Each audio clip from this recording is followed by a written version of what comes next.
Good day, folks. We'd barely gotten out of our little farrakus with Pakistan, where the NNM show, which is the Narendra and Netanyahu NNM show, Netanyahu and Modi show, continues. These are two guys essentially who hawk the front pages by creating these black swan events, which are more, I think personally, to do with domestic politics in both cases. In Netanyahu's case, he might hide it under whatever existential threat.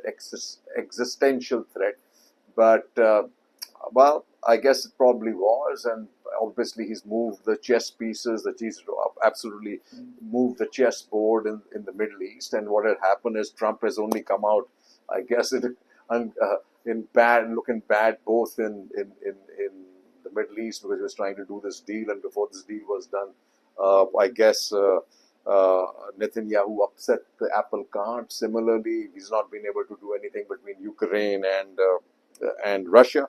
The only success he's had is with our prime minister, right?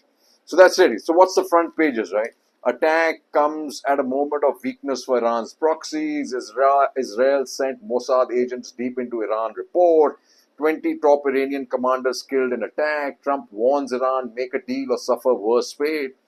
Pentagon positions warship in West Asia. Operation was planned for April 2025, not sudden, says Bibi. Airspace across West Asia shut. 1,800 flights to and from Europe hit. Israel allies voice less understanding and more concern. This is the important part. Because everybody's figured out what he's all about, right? And what does this guy say?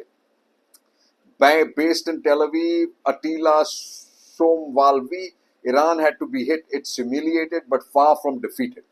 And Israeli commentator says Tel Aviv's military op is a war that's been in the making for years, and that timing was determined by a real threat that Tehran's assembling nuclear weapons. Well, let's hope it's not like there's no smoking gun, really, right? Because, and just remember, why I say this, he's doing it for personal reasons. It's because he has to keep whatever he has to. Yesterday or day before, there was a motion to have his government removed and just barely survived.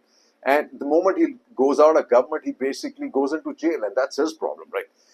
On the same side, they like what do you say? UK 4 allies impose sanctions on Israeli ministers Ben Gvir, Smotrich. UK and 4 allies. So things are changing globally. The narrative was changing, right?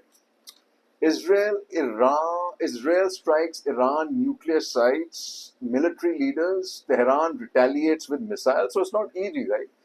Deeply concerned, India urges Iran and Israel to avoid escalation. Iran airspace closure to lengthen flights to the west, stresses early restoration of peace. Now, look who's talking, right? Look who's talking, right?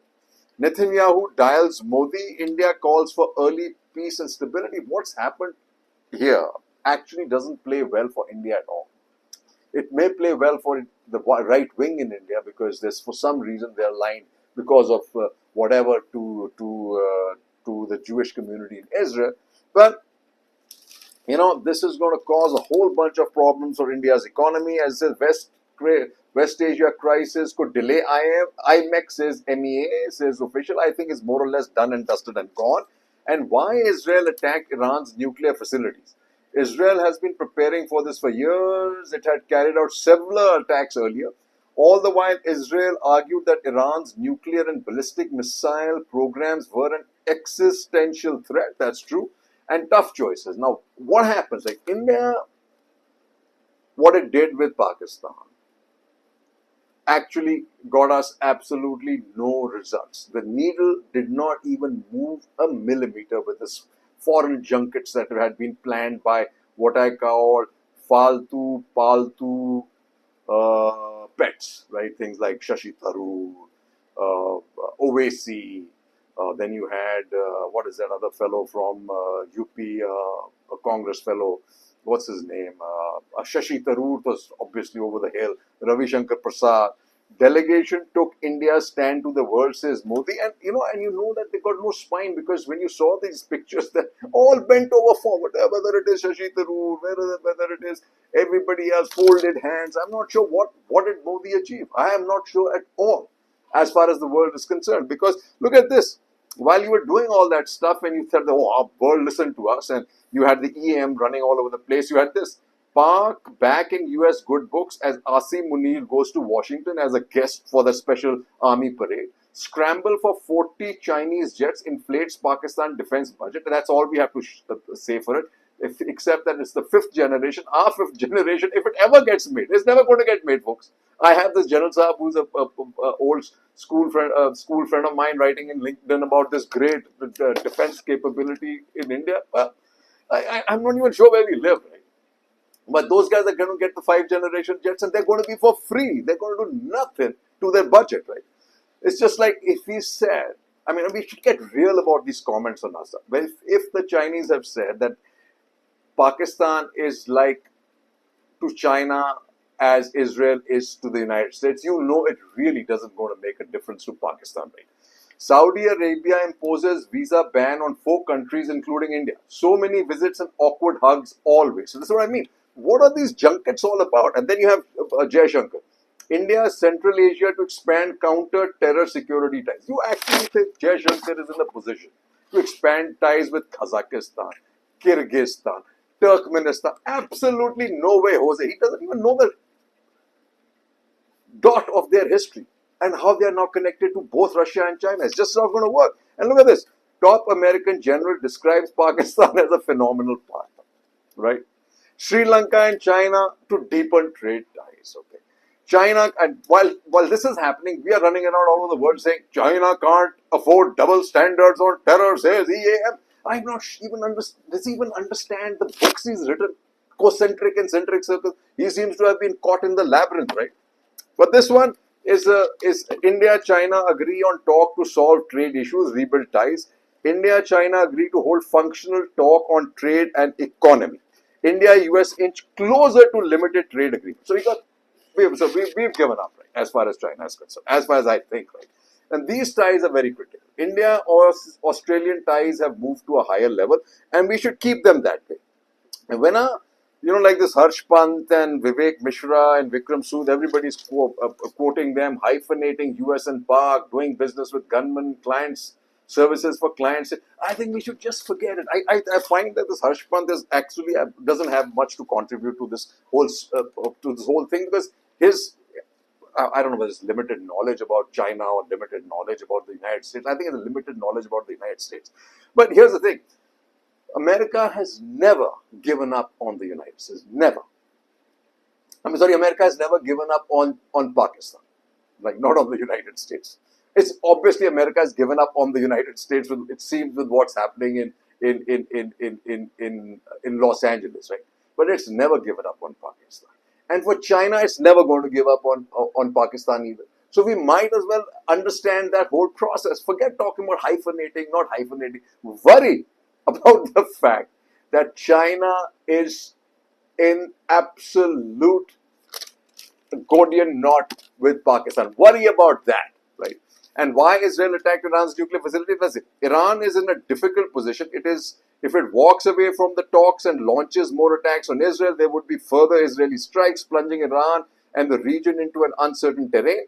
If Tehran accepts the US deal under duress and agrees to shut down all nuclear plants, it would be humiliating surrender which could come with political costs. The third option before Iran is to escalate the war dramatically to make the US feel the pain, but such an outcome would drag the US directly into the war. But luckily we have people like Steve Bannon, etc., which will ensure that that doesn't happen. But in the meantime, while this is happening, guys, the amazing news is out of Ukraine and Russia. Russia, now unfortunately for Iran, Russia is more than occupied. It really can barely supply its front line. It's not going to come out and help Iran at this point in time. Neither is China. Right? So Iran's out on its own, on a wing and a prayer. Nothing more than that. Let's see whether it has the guts and glory. But lots of people, including within Iran, are looking for a regime change, right? But let's hope this attack doesn't do what India did to Pakistan, that all of a sudden the army, which was in the worst books of the people of Pakistan, suddenly now has become the hero.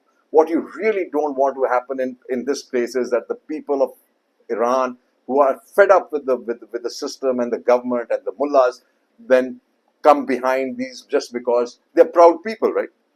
But what's happening in Ukraine is worth noting. Every time you think they're out, and this is where Trump has really, really lost the plot. But Zelensky, man, you got to give it to him.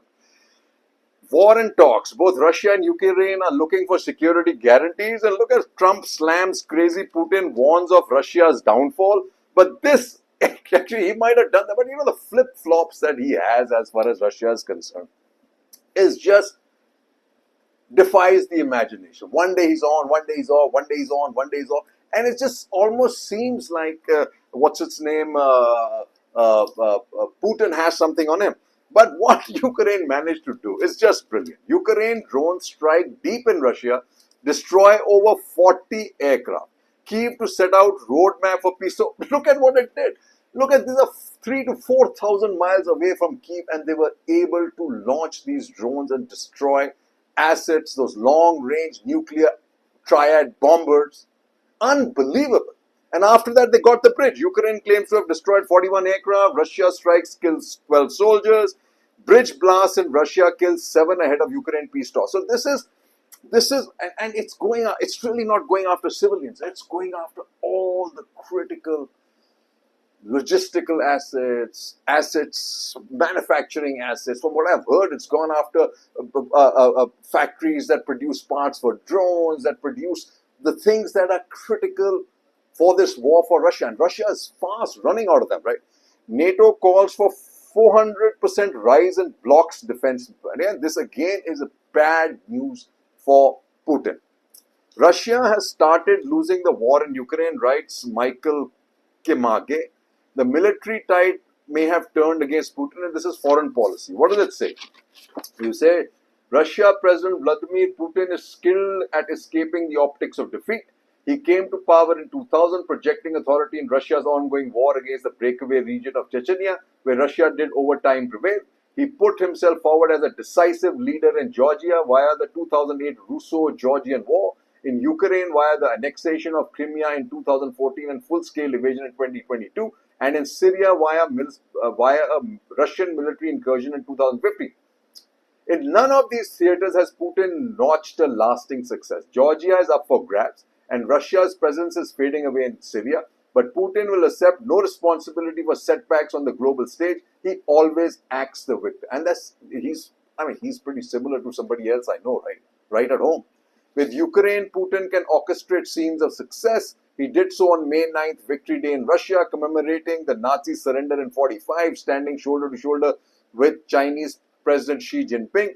They watched Russian troops marching proudly by on Red Square, sending the message that Russia is not isolated. It is unvanquished. It is Ukraine, the Russian state media tells us, that will falter. It is Europe that cannot overcome its post-national anomy. It is the United States that has bowed to Russia, acknowledging that NATO expansion caused the war. The Ukrainian intransigence has perpetuated it, and that in 2022, when the war began, President Joe Biden was the doddering man who brought the world to the brink of World War III. How wrong is Putin's assessment, right? Ukraine says it struck Crimea Bridge, okay? Ukraine attack on more than 40 Russian planes. But you know, all this started a long time ago because, right, nobody was watching. In 2023, it says Ukraine shoots down 3 Russian warplanes. This was on 26th of December 2023. So air supremacy that was required by Russia was lost way back when, right? He says, telling them to halt shipments to China. What he says? Germany to help Kyiv build long-range missiles to strike Russia. A new paradigm in Russia-Ukraine war, says Ian Bremmer. He says, Kyiv drone strike are a strategic game changer and will resonate in many world capitals, as they are, especially in the United States. Faced with new threats, UK moving to war fighting readiness, says Starmer. Macron will visit Greenland this month, defying Trump. So a lot of change, right? But what I want to tell you about is this. The United States itself is not obviously in the best of shape, right? As JP Morgan Dimon writes, can't rule out the US economy will slide into a period of stagflation as the country faces huge risks from geopolitics, deficits, and price pressures. I don't agree that we are in a sweet spot, the CEO said in a Bloomberg television interview. He added that Federal Reserve is doing the right thing to wait and see before it decides whether to lower borrowing costs. Right? And then this, the US was downgraded by Moody's rating on Friday. This is May 17th, thanks to government debt that's approaching a mind-numbing 37 trillion. It was a dramatic move that cast further doubt on the polarized nation's status as the world's highest quality sovereign borrower. So the things are not hunky-dory in the United States for it to be able to pull out a rabbit for the hat from the hat as far as Israel is concerned. Earlier today, new data showed US consumer sentiment has fallen to the second lowest level on record. Wow, right? What you need to know today, the US trade deficit narrowed in April by the most on record on the largest ever plunge in imports, illustrating an abrupt end to the massive front loading of goods by some companies ahead of higher tariffs triggered by Trump's trade war. More bad news for the United States labor market. Applications for US unemployment benefits rose last week to the highest since October, the latest in recent signs that job market is slowing. So in all this is happening, right, you have a huge problem, right? Because with the economy slowing down in the United States, you have and with India showing not really a good spot economy either, right? It says equity mutual funds net inflows dipped to 1 year low at 19,013 crores. Then what it says is here, off the road, there's a 52,000 crore pileup, estimated value of about 30 days of stock at peak as auto companies keep foot on pedal despite slump. Okay. You have this 1 billion may land at Adani Airport via global investors. You know why this is come up? Nobody, like I know for a fact, no global investors is interested in Adani. All this is being done is to cover up the bad the news that is coming out of the United States and about Adani, right? And this is how to cover that up, because the way his debt has been downgraded globally, only the staunchest thickheads will believe that Adani can raise money overseas. And then you have this Amitabh Kant. Private sector will drive defense manufacturing. Policy shift favoring the participation of private firms in production can propel India's rise in defense manufacturing and strategic innovation. This is Amitabh Kant. There are guys like him, folks, who will not tell you the reality, who are like snake oil salesmen, who really don't understand the ecosystem of manufacturing defense. That are the problem. When a country has not been able to produce an LCA that was launched during Rajiv Gandhi's time, not even attempted to make engines for all these years, not a single engine, right? Even the engines that were coming out for tanks were coming out from Ukraine. The heart of the ships is coming out of Ukraine. The latest ship that came to India was assembled in Russia, but the engine came from Ukraine. And if we see Chief Prakash's article on the indigenization of Indian naval assets, you'll find 70% of it is still imported, right? US hiring decelerated to its slowest pace in 2 years as sectors including business services, education and health shed jobs. Okay. Russian casualties near 1 million as war in Ukraine drags on, find study. All right. From MAGA to abomination, Musk goes rogue on Trump. So the wars, right? You have Ukraine, as you saw, getting one up on Russia. You have wars within, like I said, it was a tongue-in-cheek remark when I said America at war with the United States. That's what it is. America is at war with the concept of the United States, right? By taking the California National Guard and federalizing it. I think it's a crazy time in the United States. Trump deploys troops to crush protests in LA, and the first arrest was made by a Marine. Unbelievable. Against government wishes, Trump deploys troops in California to quell immigration protests. Trump suggests arresting California governor. California to sue Trump for illegal, immoral National Guard deployment. So the federal court ruled against Trump, but then I think the appeals court has reversed it for a review. hopefully the constitution of the federal structure will stand truly the test of what it was supposed to be. Right? India-US trade talks hit a speed bump. Did you expect anything different? Sometimes you really have to worry because you've been building up all these months, whether it's FTA with the European Union, whether it's the FTA with the trade agreement with the United States and all that stuff. But at the end, you always hit a speed bump. And that, folks, is a real problem. And the United States also, is suffering internally because of this divide. As you see, Musk versus MAGA versus not so MAGA. It's all gone nuts because that one of the biggest backers now fears that is actually, what is his name, Chuck something or the other, is going after Trump, saying that he's going to force that they should leave Israel out and just leave it on its own to its own devices, right?